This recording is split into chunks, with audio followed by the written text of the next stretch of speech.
Hello, daughter. I am going to show you how to use your InstantPot. So first, I'll show you here. We have our InstantPot. And you want to make sure that let me put this over here. You want to make sure that you have the pot clean and washed for the first time, and that the actual unit, which is this, does not get wet. But the inside can be wet and the top can be washed. So you wash it with soap and water. You see this rim around here. It's a flexible plastic that goes around a metal rod. You want to make sure that that's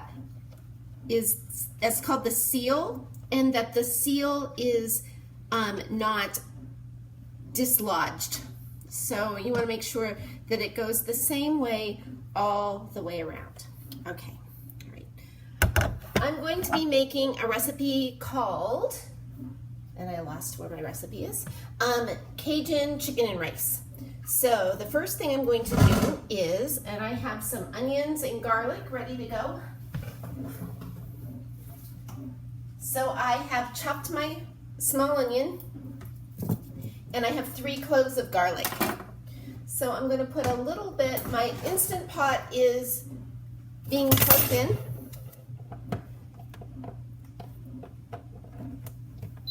And then you'll see it says off. Okay, so what I'm going to do, because I'm going to saute the onions, instead of using a separate pan, I'm going to saute and make the onions soften right in the pot. So what I'm going to do is, on the front here, there is I'm going to get my olive oil. I'm going to put a little bit of olive oil in the bottom of the pan, about a tablespoon. All right, and then on the front of the InstantPot, there's a variety of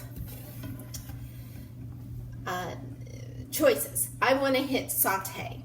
All right, now I'm going to use a wooden spoon also, and it'll say on my InstantPot,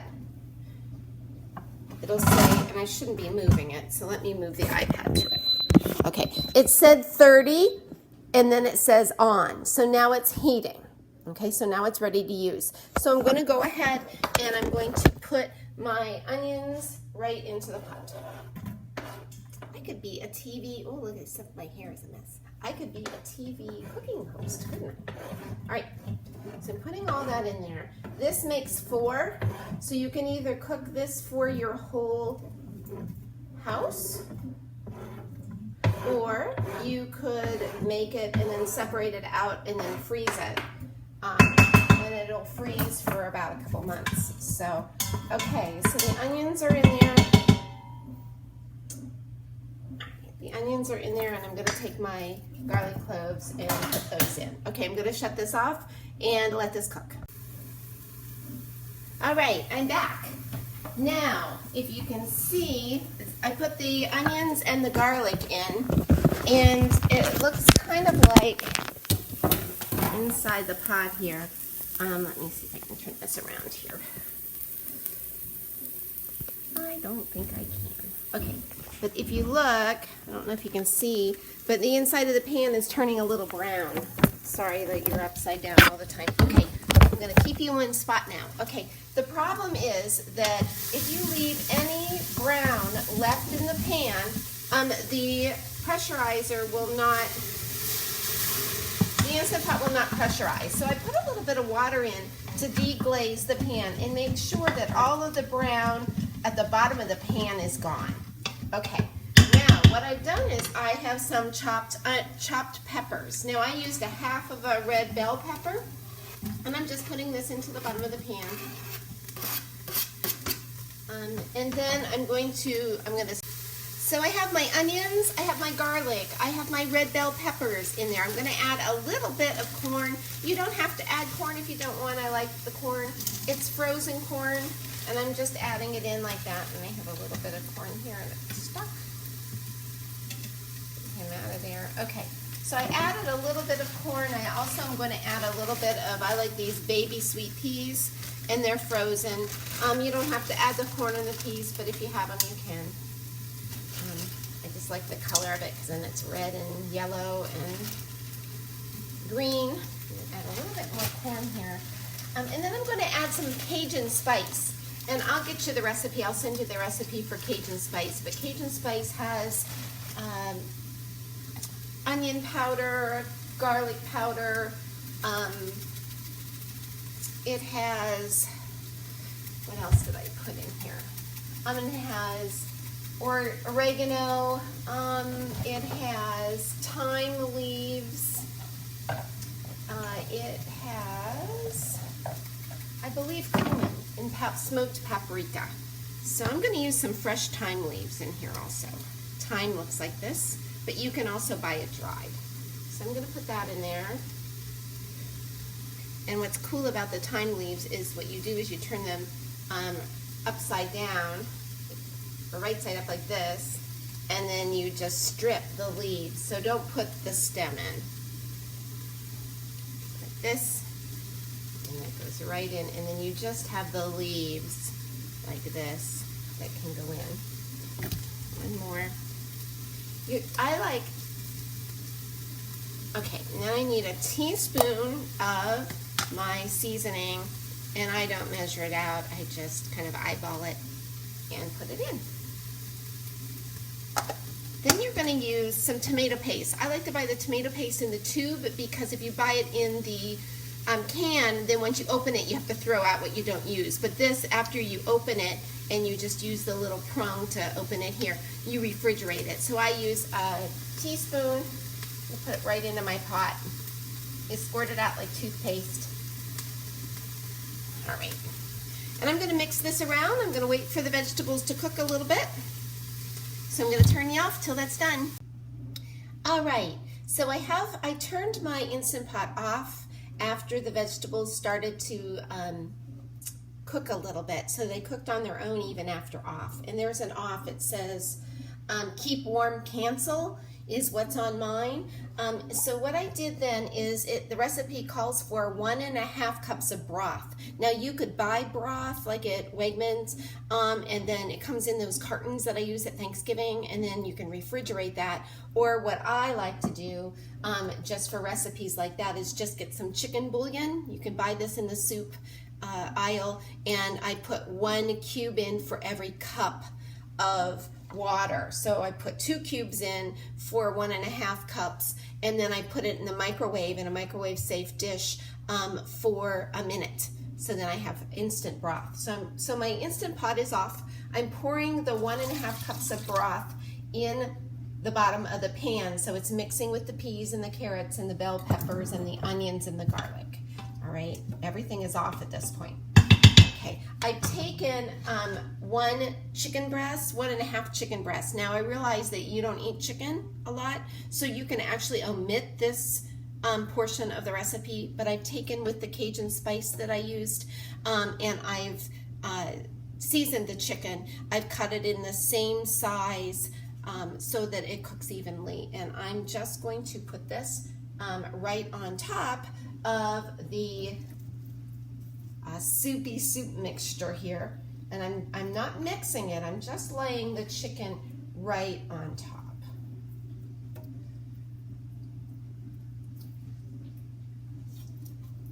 Being careful to spread it out evenly. You don't really want any of it touching the sides of the pot. If it does, that's okay. It just makes it harder to clean the pot later. Washing my hands here. Now for the rice. Now I have jasmine rice. It's the Goya brand. You'll find it at the store. Wegmans carries a lot of really good rice. Jasmine rice is a good quality rice. I think it's Thai. Okay, so I need to reposition you because you're laying up against the rice bag here. Okay, so you want to make sure to measure your rice out and then to rinse your rice. So I'm going to take a colander, and you may want to get me a list of the kinds of kitchen supplies that you need that you don't have, and you can start to develop your own kitchen utensil collection. Okay, so I'm going to put 1.5 cups of rice in this strainer.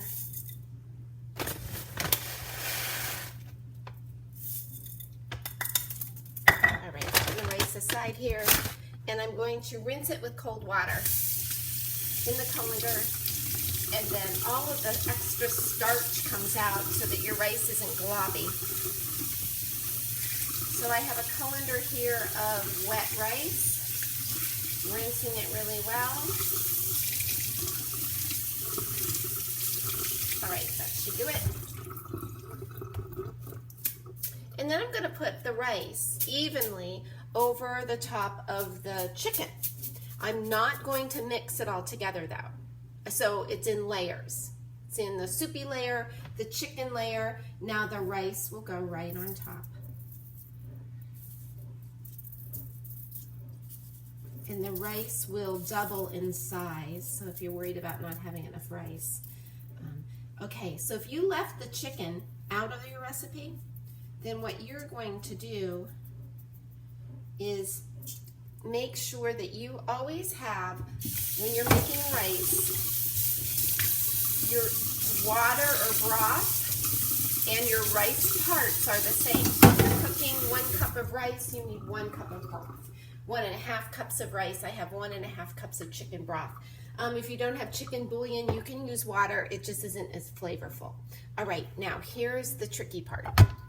Not tricky part, important part. You see here on your pot, this is the top of your InstantPot lid, and there's this lever here that goes, it seems like it's kind of flimsy. It says on here, and I need my glasses for this. You know, I wouldn't be your mom if I didn't lose my glasses all the time. Anyway, it says on here, I'm going to shut you off for a second. Okay, I'm ready. This in the front says closed and open. This says venting and sealing.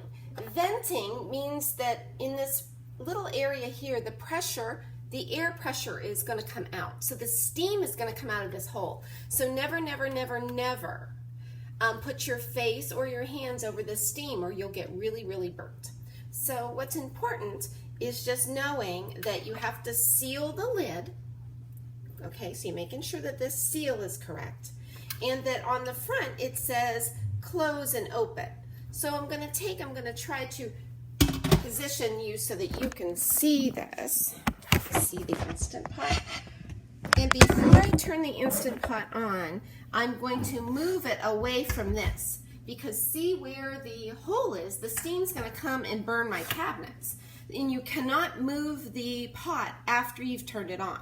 So my pot is off, but it's into the wall. And I like to turn it because of the way my cabinets are. I turn it like this so that the steam goes straight up away from my cabinets. All right, and so if you see here, it made a little noise, a little happy noise like, oh, my lid's on, but it's not shut. Okay, and then I'm going to turn it, and it goes da-da-da-da-da when it's on. Okay, so my lid is on. On the top, you'll see here, and it's now turned on to venting. I'm going to turn that little lever onto seal, and that's important. And it's going to seem like it's wobbly, but just so that the point is pointed towards seal, it's fine. Okay, I'm going to check it one more time. Lid is on, it is on seal, and now what I'm going to do is I'm going to press manual, which is right here, and I'm going to press this for 8 minutes, which is what the recipe called for. Now, if you're just doing rice, you put in the vegetables, saute the vegetables, put in what you want, and then you do your, you probably would do 1 cup to 1 cup rice. So you can put 1 cup of broth in, 1 cup of rice. You're going to hit rice, okay, and it'll just cook your rice. But because I have meat in mine, I have to do mine manual in enough minutes that the recipe says the chicken will be cooked. So I'm going to go down from 12 to 8, and then I believe this kicks on by itself. So give it a second here and we'll see Yep, and it says on. So at that point, once it says on, I leave it alone. It comes to temperature on its own. So what it's doing now is that liquid is heating and the pressure is building up in the pot itself. So if you've ever heard of grandmas saying that their pressure cooker blew up, it's because the pressure, and this one won't if you use it right. No, it won't. It's pretty safe. I looked at I looked at the manufacturers, and they only ever had one instant of anyone being hurt, and that's because they actually put their face right over that vent that I said you shouldn't. So as long as the seal is on there, and it's pretty easy to check, once the pot is on, if you leave it alone, it'll be fine. So I'm going to leave it on. It's going to take more than 8 minutes because it takes anywhere from 5 minutes to 20 minutes to pressurize. So the actual cook time is after that. So it may take a half an hour for this to cook. This is something that you can do on the weekend, and then you could just put it in leftover containers and warm it up when you come home from school. That's usually how I ran my week. So good. All right, signing off. When it's ready, I am going to show you how to either slow vent it or quick vent it. All right, bye. All right, it took 18 minutes for the unit to pressurize. And then what I saw on the screen, it was saying on, which means it's pressurizing, and then it went to 8, and then it counted down 8, 7, 6, 5, 4, 3, 2, and now we're at 1. So soon it's going to go off, and it'll have like a, I think like a little bell sound when it goes off. You don't do anything for this particular recipe when it goes off because the recipe calls for something called natural pressure release, and some recipes will write it as capital NPR, natural pressure release. So naturally the unit itself will relieve all of that built-in pressure, and it is under a lot of pressure. That's why it would be really dangerous to open the pot right now. You should never open the pot. There we go. And see, it'll have a little bell, and then it displays L000. And it'll go off here for a second. Okay, so now what it'll do is in order for us to do a natural pressure release, we're going to wait 5 minutes and allow the pressure to naturally release on its own, so we do nothing to the pot.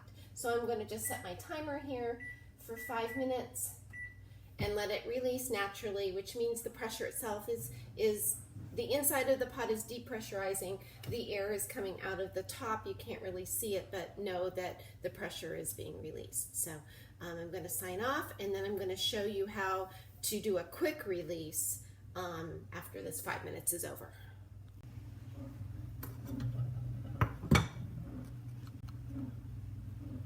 All right. We are now almost done. The recipe called for allowing for a natural pressure release for 5 minutes. I usually let it go 10 minutes just to make sure. You want to use a natural pressure release when the recipe calls for it. It means waiting for your dinner a little bit longer, but you have to realize that in the natural pressure release option, the food is still cooking. So things like soups, pasta, meat, you want to allow that natural pressure release to occur for at least 10 minutes before doing a quick release.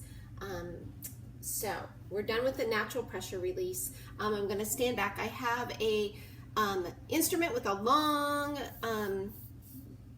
handle here. I usually use a wooden spoon. And right at the top, do you remember that toggle that you press to seal? And you can turn it to the right or to the left to vent. That's what I'm going to do. I'm going to vent that. I'm going to stand back, and you're going to kind of see I'm going to vent it, and the steam may come out. It's a little scary. All right, and then the steam is coming out.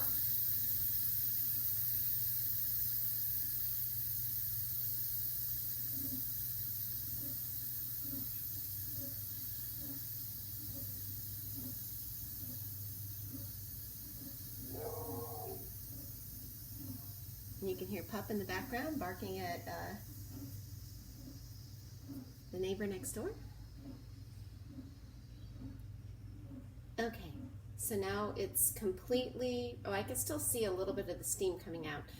Never use your hand, always use an instrument. Never put your face over the top. I think I said that before, or your hands. Okay, so now what I do is I should have done this before, but I turn it to off before I do the quick release. It doesn't matter, it's just a little bit safer. So you can turn it off like that, and then I unplug it, and then there's no steam coming out. So I get some hefty pot holders, and again, you're going to have to tell me when you come or send me a list of what you need, you know, to be safe. But you need pot holders that are like this in order to take care of this. I make sure to move it slowly, and then there's the handle, and you just slowly, slowly, slowly, not too fast. And then when you release it, hold it away from you so the steam comes out. And that's hot, so I'm going to put that over by the sink. And now I'm going to show you what it looks like inside. And you can kind of see, ooh, it's all good and cooked. So I'm going to stir it together. And then I have two boys who are waiting for it to be done. I'll show you what it looks like in a second. It looks really yummy. And the rice is not sticky. And all of the seasoning smells wonderful. I like the little bit of green with the peas and the yellow of the corn and the red of the peppers. All right, I'm going to send this to you via recipe. Oops, there's a little bit of timestamp. Okay. I'll let you see what it looks like. Looks really delicious. Signing off. See you later, sweetie.